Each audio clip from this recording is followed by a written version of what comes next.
ગીર સોમનાથ જિલ્લાના પ્રભાસ પાટણ ખાતે સદભાવના મેદાનમાં સાંસદ રાજેશ ચુડાસમાએ રંગારંગ સાંસ્કૃતિક કાર્યક્રમો અને આતિશબાજી સાથે રાષ્ટ્રીય કક્ષાની હેન્ડબોલ સ્પર્ધાનો શુભારંભ કરાવ્યો હતો। સ્પોર્ટ્સ ઓથોરિટી ઓફ ગુજરાત અને રમતગમત યુવા તથા સાંસ્કૃતિકો વિભાગના સહયોગથી 69મી school games federation of India દ્વારા આયોજિત આ સ્પર્ધામાં સાંસદે ટોસ ઉછાળીને અંડર 17 ગર્લ્સની ગુજરાત અને દિલ્હી વચ્ચેની લીગ મેચથી પ્રારંભ કરાવ્યો હતો।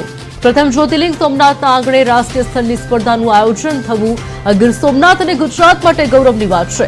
આ સ્પર્ધા માટે દેશના વિવિધ રાજ્યોમાંથી 600 જેટલા ખેલાડીઓ અને 100થી વધુ અધિકારીઓ ગીર સોમનાથમાં પધાર્યા છે, જે કાશ્મીરથી કન્યાકુમારી સુધીના ખેલાડીઓની હાજરીને અનોખું બનાવે છે।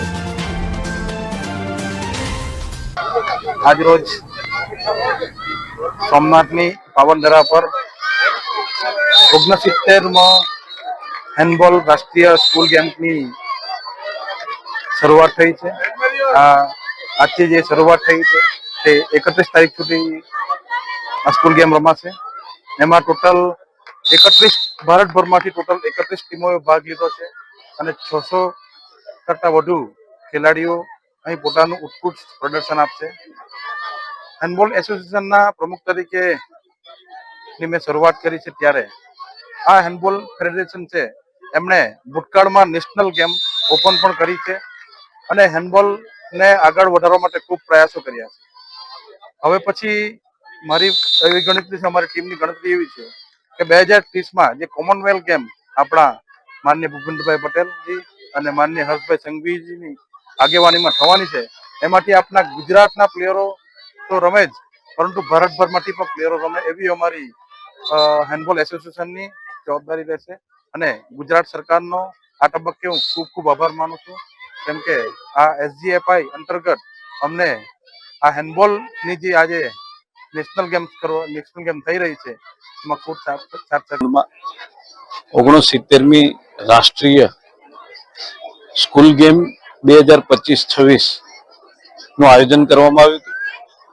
સમગ્ર દેશમાંથી જુદા જુદા રાજ્યોમાંથી અહીંયા દીકરા દીકરીઓ અહીંયા ભાગ લેવાના છે અને આજે એમની શરૂઆત થઈ છે, ત્યારે ખૂબ સુંદર આયોજન કરવામાં આવ્યું છે અને અંડર 17 એટલે કે દીકરા અને દીકરીઓ બંનેની અલગ અલગ આ સ્પર્ધા થવાની છે। 600 જેટલા ખેલાડીઓએ આમાં ભાગ લીધો છે અને આજથી આ શરૂઆત થશે એટલે 31મી તારીખ સુધી આ ટુર્નામેન્ટનું આયોજન કરવામાં આવ્યું છે।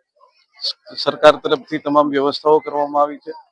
પ્રથમ તબક્કો દીકરીઓનો છે અને બીજા તબક્કામાં દીકરાઓની આ હેન્ડબોલ ટુર્નામેન્ટ થવાની છે, ત્યારે ખૂબ સુંદર આયોજન કરવા માટે હું કેન્દ્ર સરકાર અને રાજ્ય સરકારનો આભાર માનું છું।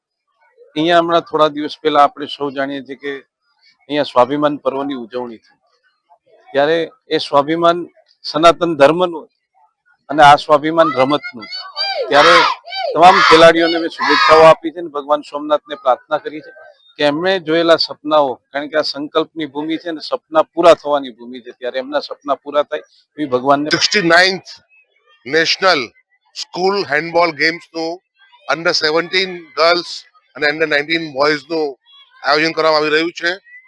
સદભાવના ગ્રાઉન્ડ ઉપર આ ટુર્નામેન્ટ આજથી ચાલુ થઈ ગઈ છે।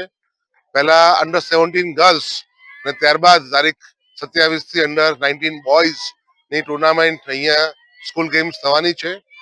ખૂબ જ ઉત્સાહજનક વાતાવરણ છે, ખેલાડીઓ ખૂબ જ રોમાંચિત છે, બધા ખૂબ જ ઉત્સાહિત છે મેચો રમવા માટે અને ગીર સોમનાથ જિલ્લા માટે પણ આ હેન્ડબોલ રમત એક બધાને પ્રચલિત થાય અને ખૂબ જ આમાં આનંદ આવશે તે મારી ચોક્કસપણે ખાતરી છે।